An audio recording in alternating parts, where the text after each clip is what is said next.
Hello வாங்க, எப்படி இருக்கிறீங்க? நல்லா இருக்கிறீங்களா? நான் 10 நாளாக வீடியோ போடவே இல்லை.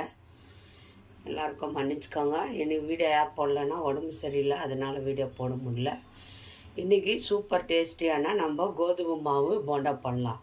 பாருங்கள், கிளைமேட்டு மூடிட்டு இருக்குது, ரொம்ப குளிருது. சூடாக ஒரு டீ டைமுக்கு நம்ம ஒரு டேஸ்டியான கோதுமை போண்டா போட்டு சாப்பிட்டு பார்க்கலாம். ஒரு இது வச்சுக்கோங்க, ஒரு பவுல் வச்சுக்கோங்க. ஒரு கப்பு கோதுமை மாவு எடுத்துருக்குறேன். 10 நிமிஷம் கூட ஆகாது இந்த போண்டா பண்ணால். ஒரு கப்பு கோதுமை மாவு போட்டுக்கோங்க. அரை கப்பு கடல மாவு, ஒரு கப்பு கோதுமை மாவு, அரை கப்பு கடல மாவு எடுத்துக்கோங்க. அதிலே மொறுமொறுப்பு வர்றதுக்காக அரிசி மாவு 1/4 கப்பு, ஒரு கப் கோதுமை மாவு, அரை கப்பு கடல மாவு, 1/4 கப்பு அரிசி மாவு. அவ்வளோதான். 1.5 கப்பு தண்ணி ஊற்றிக்கோங்க. 1.5 கப்பு தண்ணி ஊற்றிக்கணும். பாருங்கள், ஒரு கப் ஊற்றியாச்சு. ஒரு அரை கப் தண்ணி போதும். 1.5 கப்பு ஊற்றிக்கோங்க. ரொம்ப ஜாஸ்தி கரெக்டாக இருக்கும் தண்ணி. நீங்கள் கொஞ்சம் கொஞ்சம் கூட ஊற்றி இப்போ கலக்கிக்கலாம். ஒரு கப்பு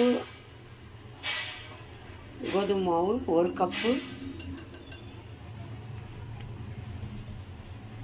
அரை கப்பு கடல மாவு, 1/4 கப்பு. இந்த மாதிரி இது வச்சு நல்லா கட்டி இல்லாமல் கலக்கணும்.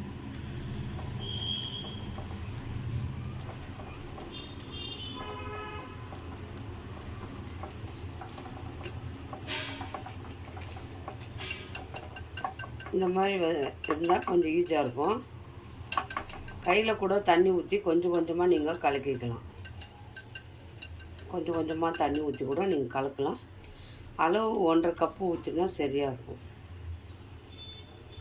நல்லா கட்டிகள் இல்லாமல் சுத்தமாக கலக்கிடுங்க. கட்டி இருக்கும்.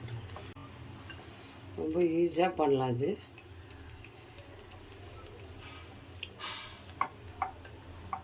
பாருங்கள், தண்ணி இவ்வளோ இருந்தால் பரவாயில்ல. கரெக்டாக ஆயிடுச்சு. நல்லா மிக்ஸ் பண்ணிடுங்க. கட்டிகள் இருக்கக்கூடாது. இப்போ நம்ம இதில் என்னென்ன போட்டுக்கிறோம் பார்க்கலாம். நிறைய கொத்தமல்லி போட்டுக்கோங்க. கொத்தமல்லி போட்டால் நல்லா வாசனையாக இருக்கும், டேஸ்டியாகவும் இருக்கும். கொத்தமல்லி, கொஞ்சம் கருவேப்பிலை பொடியாக நறுக்கி வச்சுக்கிறேன், அது போட்டுக்கோங்க. வெங்காயம் கொஞ்சம் பெரிய சைஸாக கட் பண்ணிக்கோங்க, சின்னதாக கட் பண்ணாதுங்க ரொம்ப பொடியாக. ஏன்னா அப்போ தான் அந்த போண்டாவில் நல்லாயிருக்கும். 2 வெங்காயம் எடுத்து நான் ஒரு 2 வெங்காயம் எடுத்து கட் பண்ணி வச்சுக்கிறேன். அதே மாதிரி கட் பண்ணிக்கோங்க. இது கூட பச்சை மிளகா போட்டுக்கலாம்.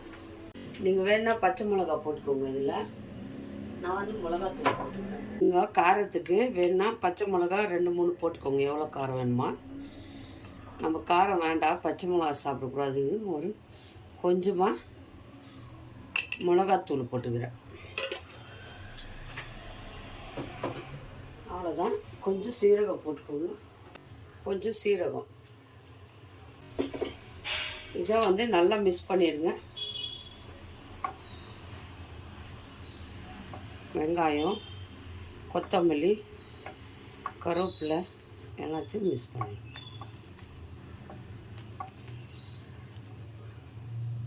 உங்களுக்கு காரம் எவ்வளோ வேணுமோ, ஒன்று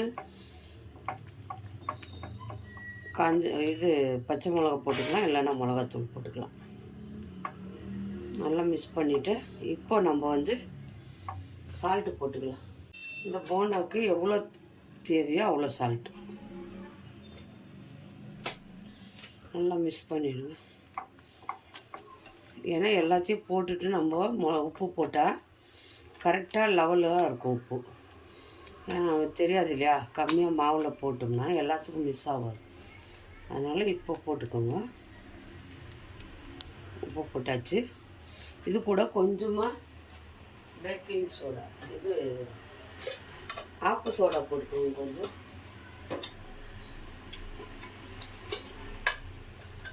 ஒரு பிஞ்சு போட்டுக்கோங்க ஆப்ப சோடா, வேணுன்னா போடுங்க, இல்லைன்னா ஆக்சிஜன் தான். கொஞ்சமாக ஒரு பிஞ்சு போட்டுக்கோங்க. போட்டு எல்லாம் மிக்ஸ் பண்ணிடுங்க. பாருங்கள், கெட்டி கரெக்டாக இருக்குது. இப்போது அவ்வளோதான், ரெடி ஆயிடுச்சு. அவ்வளோதாங்க. இப்போ நம்ம வந்து கோதுமை போண்டாவை போட்டு எடுத்துக்கலாம். எண்ணெய் நல்லா காஞ்ச பிறகு இதை எடுத்து போட்டுக்கணும். அவ்வளோதான், சிம்பிளாக ஆயிடுச்சு. பாருங்கள், போய் எண்ணெய் சூடு பண்ணிக்கலாம்.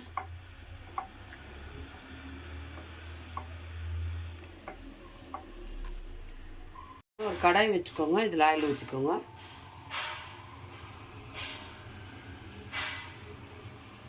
நல்லா ஆயில் சூடாகட்டும்.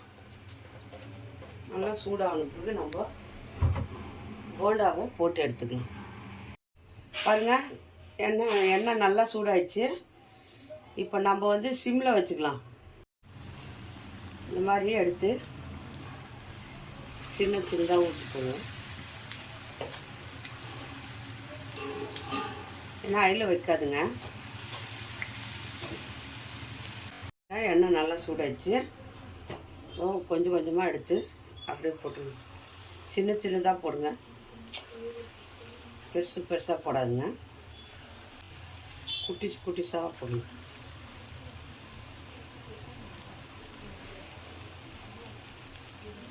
அப்படியே 10 நிமிஷம் விட்டுருங்க.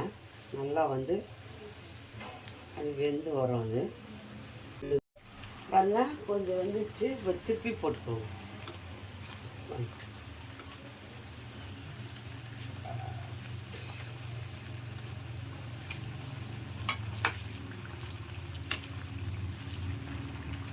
கொஞ்ச நேரம் திருப்பி போட்டு நல்லா வேக வச்சு எடுத்துக்கணும்.